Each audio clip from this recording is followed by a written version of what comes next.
Well, it was McLaren who are on top, but maybe not how everybody expected it. It was not a 1-2 finish. Oscar Piastri is going to start from pole positions. Now, we've got Tim Kraaij live on the ground. Tim, you have just come out of McLaren. What is the mood there? Yeah, I think it's a little bit split. Of course, they're quite happy with Oscar's pole position. A stunning performance from him. He's been very good the whole weekend so far. McLaren has been very good so far this whole weekend. So it looked quite promising. During qualifying, it seemed more and more that the competition could get closer to them. Oscar still kept his cool and put out the full lap. Yeah, Lando was not good enough today. He was very critical as well about his own performance. Being sixth is not where you would expect them to be, but everyone here still thinks that they have more race pace in hand, are better on tire deck than everyone else. So yeah, probably come out on 1-2 on the race on Sunday anyway. Did you get anything from Andrea Stella about that pace? Of course, he's still playing very coy. Still the downplaying from the Friday, just coming out of that session. It was still a little bit like that, where he's saying, yeah, we are not surprised with the gap that we eventually had in the qualifying, where the gaps were much smaller. I don't think that is the real picture at the moment. Yes, in one lap the competition can be a little bit closer. In the long run, with the heat we have here this whole weekend, I don't think McLaren will have many issues clearing the rest of the field. You did speak with Lando, who seemed a little bit despondent. What can you tell us from the mood on the ground? Yeah, we know this now already a little bit from Lando, that he can be quite kicking himself after a bad performance. I think the most surprising thing is now that in earlier instances when he had these type of moments, he didn't have the car to win a championship. I think it's different now because he sees someone else in the same car performing better with the same material, and I think that is now hurting him even more. I asked him after the session if it was like something in the setup or something about the car that's difficult for him, but something shifted in Lando there as well, where he's been talking a lot since the start of the season about the car not really suiting his style, but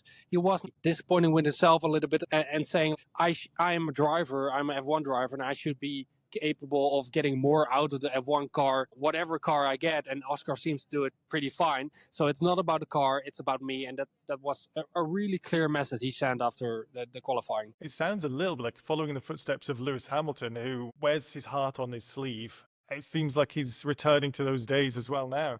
Yeah, Lewis was very downbeat after qualifying. Normally they go to the TV media first, but he started with the print media, and we got his initial reaction, and it was very downbeat. He was answering questions with 1 or 2 words. It was very, very short, looking like the old Hamilton from the last few years at Mercedes, not really the happy Hamilton that we expected, with him moving to Ferrari, moving to a new adventure. So quite downbeat. And he, similar to Lando, blaming himself, not knowing what the problem is, totally not happy. And it's not the Lewis you like to see after a session, especially when we saw that sprint race in China. It's unhappy at McLaren, even with a pole position. It's unhappy at Ferrari with Lewis Hamilton. Any joy to be found at Red Bull? Oh yeah, they're delightful after the qualifying. No, not at all. No, no one is happy there. P7 and P10. And I asked Max after the session, how is this possible? Because a year ago he was dominating, and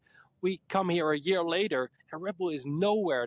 And he's saying the others have done a better job. And of course it's McLaren, but it's also Ferrari and Mercedes here who are better. But Max is not surprised. He's saying, I've told this after winter testing that we are 4 or 5 tenths behind the other competitors. He is not surprised, but it's not a nice thing to be right about, of course. But does anything from Helmut Marko that you can glean that maybe explains this pace? Yeah, so after the Friday, Helmut Marko said that they saw a little bit of hopefulness that there were 3 laps in the long run pace of Max Verstappen that looked at the same pace as Lando Norris. I asked Max the same question, and Max wasn't agreeing with Helmut Marko, completely not on that part. He was saying, yeah, I'm not agreeing with that, because overall we're just slower than McLaren at the moment.